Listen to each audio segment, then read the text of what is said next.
नमूना recording studio Rajgir.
Recording studio Rajgir.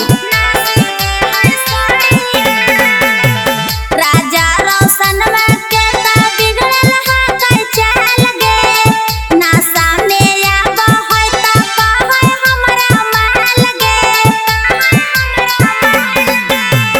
Raja Roshan में के ता बिगड़ल है कई चाल गे ना सामने आब है ता कहे हमरा माल गे। अनीता राज के किस्मत साखी हौ ना बढ़िया। अनीता राज के किस्मत साखी हौ ना बढ़िया। रोजा पी के ताड़िया नासी दे है साड़िया। रोजा पी के ताड़िया नासी दे है साड़िया। नमूना रिकॉर्डिंग स्टूडियो राजगीर।